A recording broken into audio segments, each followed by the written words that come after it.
Be honest. What really terrifies you? I can tell you that I have experienced sheer terror. I remember vividly 25 August 1968. I can still hear the automatic weapons fire when my platoon and the entire battalion walked into an ambush. Initially, we couldn't see where the shots were coming from. I remember calling out for the two young soldiers in my platoon who had been walking point. They couldn't answer because they were dead.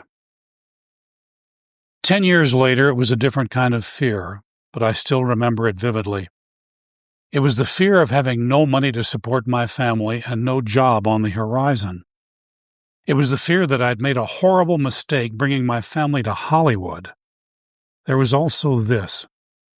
In the fall of 1978, I'd begun teaching a weekly Bible study in the home of a new believer who had 2 Academy Awards on his piano. So it wasn't just about myself and my family. I was now leading 40 or so people every week, telling them how to follow Jesus. 1979 came around, and I wasn't able to pay my mortgage. Carol got a part-time job managing a senior citizen lunch feeding program at our church. Many times our evening meal was leftovers from that program. One day into that feeding program walked a little old man who had never been there before. He came straight up to Carol and said, "I have a message for you." A great king was going to war. His forces were gathered ready to attack the enemy.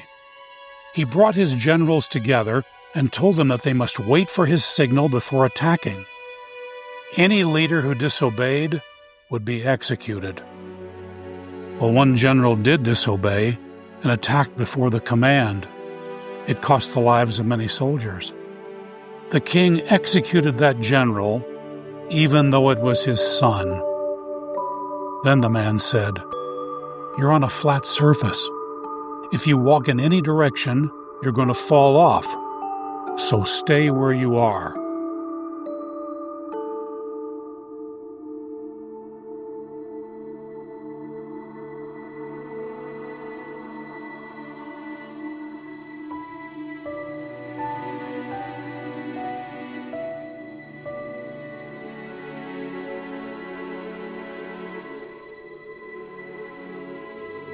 Carol never saw that old man again.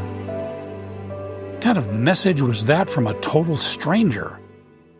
Maybe one that said, "Don't make any of your usual stupid moves, Coleman. Don't try running your life based on fear. You are not in charge of this battle." That's what I took it to mean. But even with that, I had hedged my bets. Back in that day when you were looking for a job, you had to send a physical resume. I mean, words on paper. Doesn't that sound archaic? Anyway, I had developed a foolproof system to get work. First, I would write up an impressive resume. Then I would have it typeset and printed on thick, beautiful paper.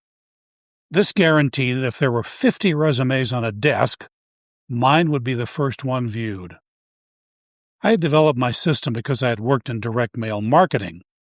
I would do a job search campaign by sending out 400 resumes at a time.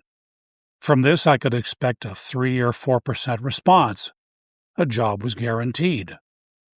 That's how I had found the position as marketing director at the terrible company in LA that I told you about in the last chapter. With some of the last money we had, I printed 400 resumes. They were carefully wrapped in bundles in our closet. As 1979 progressed, I was in agony. Month after month, we couldn't make our house payment. This went on for 9 months. But it was very strange. No warnings came from the mortgage company, no threats of foreclosure. Several times, Carol talked to the company. Each time she was told that something had happened to their computers. They couldn't tell that we weren't making payments. This continued until we had the money to bring everything up to date. Through 1979, God was providing for us in unexpected ways. He loves to do that. For example, our oldest son was in a public grade school and it was terrible. He wasn't learning anything. We got him accepted at a private Christian school, but we had to pay $200 on his first day or he couldn't begin. The $200 I had earned that year was long gone. We had nothing. But we had started to learn what faith in God really means. We will never forget that Monday morning. We got our son cold-dressed, then we sat him on the couch with his lunch in his hand and told him that we didn't know where he would be going to school that day. To find out, we would wait for the mail. But we weren't expecting anything. Well, the mail came. In it was a check for $200 from an airline where we had lost some coats several years before. Cole went to the new school. Years later, he graduated from high school there. Is God real? Can he answer prayer? So often he answers when we come to the absolute end of our resources, where our only hope is in him. God's provision was not always comfortable. One morning, the kids were at school and Carol had gone out. I was at home alone. Suddenly, I heard noises in the kitchen. I went to look. In our kitchen was a sweet lady from our church. She had known that we were going through a difficult time of stocking our shelves with food. She had found our door open and thought no one was home. How absolutely humbling. That sweet woman was a servant warrior for the king. God trains his servant warriors in schools of humility. But even with all of these lessons, my bets were still hedged. Every Sunday I would look in the jobs section of the LA Times.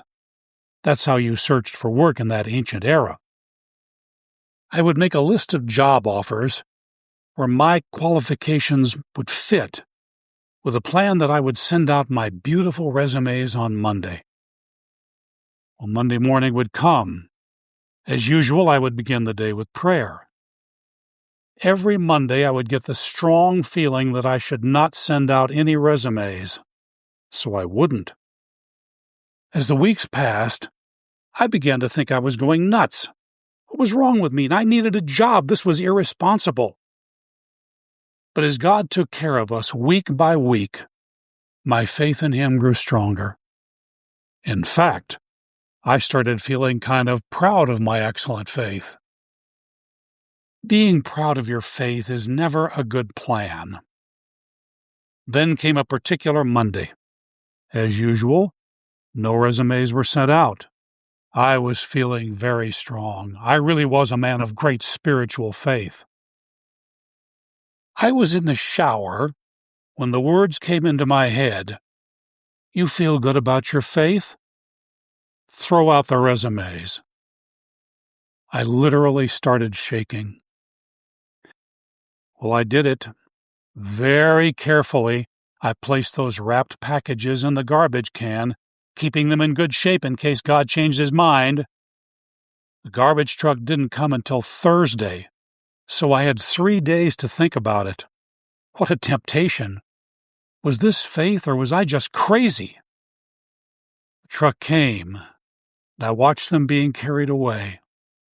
All the self-made bridges of my life had been burned.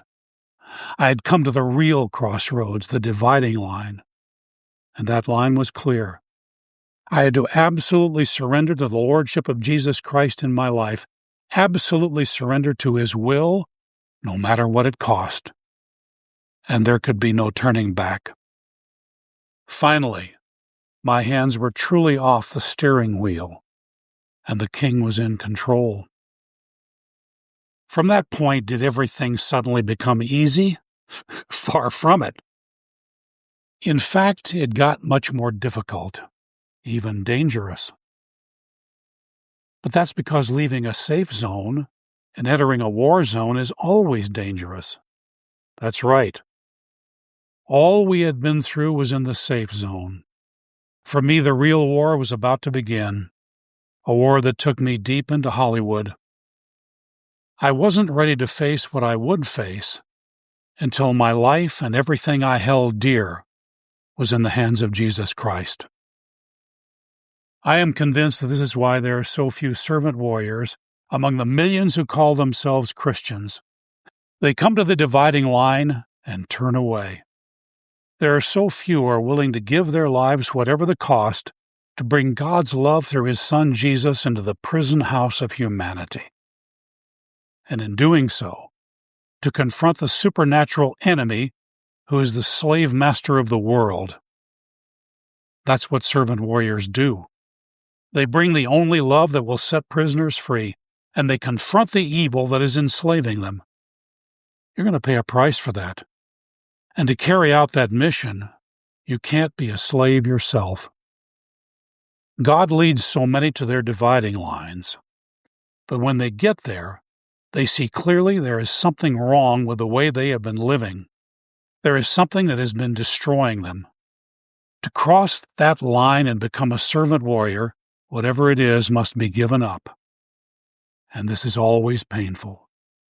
So they refuse and turn away, choosing instead to hang on to the very thing that is enslaving them and live out the sorrow of being their own little gods. Is there something in your life like that? If you are serious about wanting to know, Jesus will show you. My friend, God our Father has a different plan for each of His servant warriors. In the coming chapters, I'm going to tell you about the one He has had for me. Thank God He didn't let me become successful based on the plans I had for myself. When I crossed that dividing line, that's when the wonderful adventure began that will continue forever.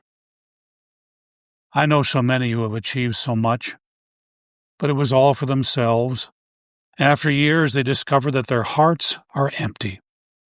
I don't want that for you. So your challenge this week: pray and ask what the dividing line is for you. Have you crossed it? Are you willing to? Are you willing to burn all the bridges of the past? Take it from a very old soldier, a veteran of many battles. For all the pain and difficulty you will face as a servant warrior, for all the sorrows that will rend you, your reward will be the peace of the King. And beyond the battlefield of your life awaits joy that will go on forever. In these terrible days, as the war between good and evil is destined to grow ever more terrible and horrible, you will have no fear.